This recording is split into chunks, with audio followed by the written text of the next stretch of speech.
Awal tahun ini aku dapat kesempatan menimba ilmu dari dokter yang jenius banget. Dokter spesialis anak, subspesialis endokrin yang praktek di RSCM. Tidak lain dan tidak bukan, beliau adalah Dr. Frida Susanti, spesialis anak, konsultan endokrinologi. Aku dapat ilmu yang melimpah banget dari beliau tentang pertumbuhan tinggi badan. Karena aku merasa ilmu ini juga akan berguna untuk teman-teman yang lagi punya anak dalam masa pertumbuhan. Jadi aku akan rangkum ilmu yang aku dapat dari beliau di video kali ini. Assalamualaikum, welcome back to channel Fani Utami. Aku adalah seorang dokter yang salah satu minatnya itu adalah tentang pertumbuhan tinggi badan. Karena aku punya misi semakin banyak yang paham tentang pertumbuhan tinggi badan, semakin tinggi juga probability tinggi badan rata-rata nasional kita akan meningkat signifikan dalam 10 tahun ke depan. Aku juga penulis buku tinggi badan dan pengajar di kelas tinggi badan Get Insight. Jangan lupa subscribe ya. Without further ado, kita langsung bahas aja rangkumannya. Pertama, orang tua tinggi maka anaknya harus tinggi. Orang tua pendek maka anaknya boleh tinggi. Ini adalah prinsip yang perlu kamu pegang sebagai orang tua. Kenapa orang tua tinggi anaknya harus tinggi? Karena tinggi badan ini berkaitan sama genetik. Ketika ada orang tua yang tinggi tapi anaknya pendek, maka kita harus khawatir. Kenapa? Karena mungkin ada suatu gangguan yang terjadi pada anak yang harus dicari tahu, harus di screening. Lalu, kenapa orang tua pendek anaknya boleh tinggi? Karena ketika kita ngomongin tinggi badan, itu kan berkaitan dengan genetik. Ada aja yang menganggap, ya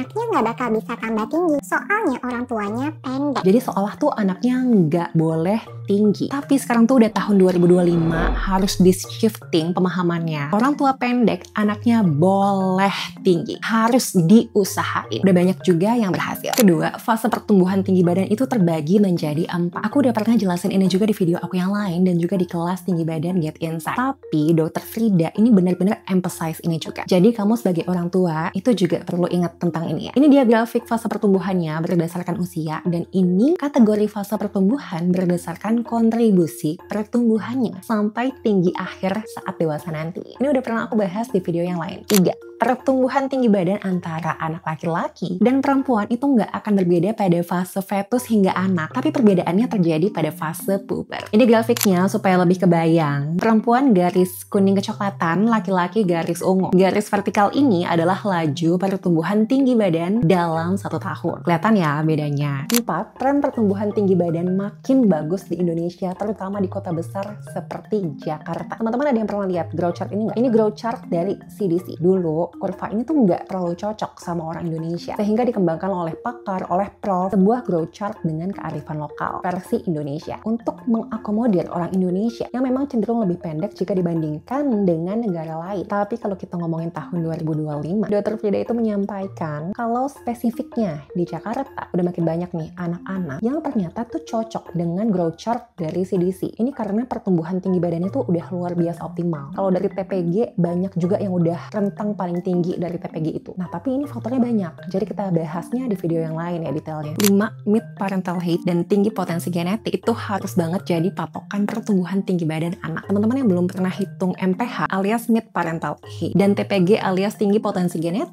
itu wajib banget hitung ini sekarang juga. Dua-duanya harus dihitung, rumusnya mirip. Ini rumus untuk MPH, teman-teman bisa capture ini atau bisa di-pause dulu untuk hitung angkanya berapa. Ini rumus untuk TPG, teman-teman bisa capture ini juga dan hitung berapa hasilnya. Aku kasih contoh dulu biar kebayang. Misal, tinggi badan ayahnya 178 cm, tinggi badan ibunya 162 cm, maka MPH-nya itu adalah 176,5 cm untuk anak laki-laki dan 163,5 cm untuk anak perempuan. Dan TPG-nya itu untuk anak laki-laki adalah 168 hingga 185. Untuk anak perempuan adalah 155 hingga 172 cm.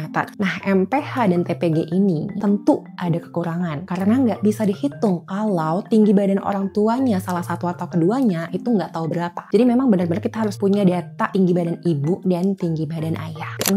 MPH dan TPG itu harus dimasukkan ke dalam growth chart. Kita langsung ambil contoh aja dari MPH dan TPG yang tadi kita udah hitung ya. Nah, Ini dia contoh yang tadi kita udah hitung. Jadi di sini tuh MPH-nya adalah 176,5 cm ini ya kan. Nah terus TPG-nya adalah dari 168 cm hingga 185 cm.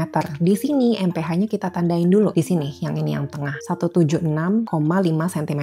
Nah terus di sini kita tarik garis nih yang pink ini, kelihatan kan yang pink ini. Ini yang pink tarik garisnya dari 168. Di sini yang bawah 168. Lalu yang paling atas itu adalah 185. Jadi lah garis yang pink ini. Ini adalah patokan. Nah, gimana caranya untuk diaplikasikan ke pertumbuhan tinggi badan anak? Itu kita lihat di sini. Nah, ini kita analogikan ya, misalnya. Ini kan udah kelihatan nih garis TPG dan MPH-nya dari orang tua yang ini. Terus kita lihat nih pertumbuhan tinggi badan anaknya. Oh, ternyata waktu anaknya usia 12 tahun yang ini, ternyata tinggi badannya di sini titiknya. Oh, di sini berarti kita lihat titik yang ini nih, titik yang ini gitu. 13,5 tahun itu di sini tinggi badannya. Oh, ternyata sesuai nih, kayak tingginya kayak gini nih polanya. Kita coba proyeksikan. Nanti ujung-ujungnya, oh ternyata memang sesuai itu dengan TPG-nya. Bahkan bisa sampai TPG teratas. Jadi kurang lebih gitu ya, kita bisa pakai semacam proyeksi antara patokan MPH dan TPG yang udah dihitung dengan tinggi badan anak yang diukur secara berkala. Jadi garis yang ini nih, yang ini membantu kita untuk memproyeksi nantinya tuh sampainya di mana. Kita ikutin aja garis-garis yang ini nih. Tuh, nanti bisa disesuaikan. Kalau misalnya ternyata titiknya itu nggak sesuai dengan garis-garis ini, maka itu perlu hati-hati. Misalnya dia pindah nih, misalnya awalnya di sini pertumbuhannya,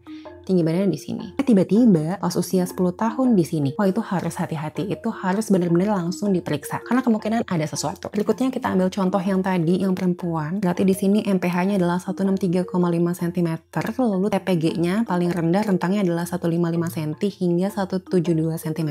Dan jadilah patokan garis yang ini. Lalu berikutnya kita lihat nih, tinggi badan anak itu pertumbuhannya seperti apa pada saat 11 tahun. Contohlah ada di sini nih tinggi badannya, titik yang ini nih. Lalu dicek lagi 12 tahun ada di titik yang ini. 13 tahun ada di titik yang ini. Oh, masih sesuai nih garisnya. Garisnya masih sama seperti ini. Maka kemungkinan nanti tinggi dewasanya, tinggi akhirnya harusnya kalau nggak ada apa-apa, itu ada di sini. Di TPG tertingginya. Jadi bisa kita proyeksikan dari situ. Dan kalau misalnya geser dari garis ini, yang disebutnya adalah kanalisasi berdasarkan ilmu dari Dr. Frida, maka harus hati-hati. Harus segera dicek ke dokter. Kenapa nih? Apa yang terjadi sehingga kok kayak gini pertumbuhan tinggi badannya. Jadi ayah, bunda, bapak, ibu benar-benar harus ngecek nih pertumbuhan tinggi badan anak itu trennya seperti apa. Jadi nggak bisa cuma satu waktu aja. Semakin banyak data yang teman-teman punya, itu akan semakin membantu dalam akurasi evaluasi pertumbuhan tinggi badan anak. 7. Obesitas pada fase anak itu ganggu timing pertumbuhan tinggi badan saat mau fase puber. Ini paling signifikan pada perempuan, tapi nggak terlalu signifikan pada laki-laki. Walau sayang juga ya kalau anak laki-laki jadi nggak begitu optimal karena ada pengaruh ini. Fakta menariknya adalah walaupun ini signifikan pada perempuan, tapi pasien perempuan dengan gangguan pertumbuhan tinggi badan, sebagian itu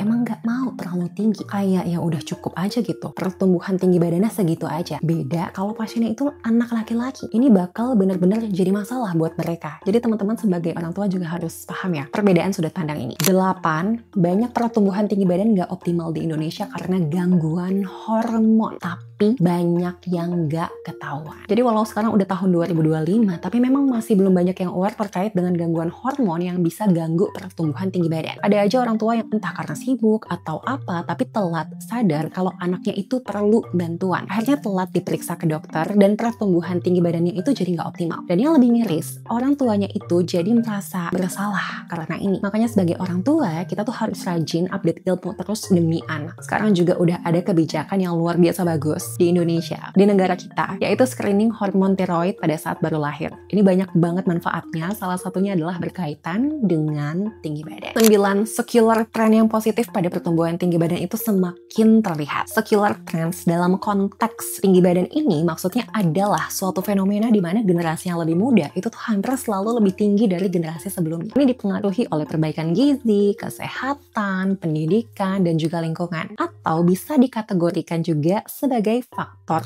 non-genetik. 10. Kalau sudah fase anak dan remaja, nggak perlu terlalu sering periksa tinggi badan. Nggak perlu sampai tiap minggu, bahkan tiap hari. Jangan salah, aku masih aja nemu yang kayak gini karena memang niatnya baik ya. Soalnya semangat banget pengen tambah tinggi. Tapi sebenarnya nggak perlu dilakuin sampai sesering itu. Soalnya laju pertumbuhan tinggi badannya aja dalam 1 tahun itu cuma beberapa sentimeter, kecuali pada saat growth spurt ya, di awal masa puber. Jadi kalau terlalu sering, itu nanti malah bisa bikin pusing sendiri. Apalagi kalau tinggi badannya tuh malah menurun karena cara ngukur tinggi badannya yang kurang tepat. Ini dia rekomendasi dari IDAI, kapan sih baiknya ngukur tinggi badan sesuai dengan usia. Bisa teman-teman capture aja. 11, tinggi badan itu benar-benar tergantung pemeriksanya dan juga alat periksanya. Tinggi badan itu hasil pengukurannya itu bisa beda-beda. Kalau periksa sekarang, bisa aja besoknya itu juga bisa beda. Faktor yang paling sering berpengaruh adalah pemeriksanya dan alat periksanya. Apakah pemeriksanya udah kasih instruksi yang jelas pas ukur tinggi badan? Apakah diposisikan yang udah tepat? Apakah tinggi rambut juga diukur? Ini keliru, tapi memang masih ada aja yang ngelakuin. Atau diukurnya hanya sampai tinggi kepala. Nah, ini yang benar. Lalu apakah alatnya dikalibrasi atau enggak? Itu semua penting dan juga berpengaruh. Itu dia 11 rangkumannya. Kalau kamu tertarik mau pelajari lebih dalam lagi dari yang ada di video ini, kamu bisa lihat di buku tinggi badan yang aku tulis, atau kamu bisa ikutan kelas tinggi badan di Get Inside. Cek di description box ya.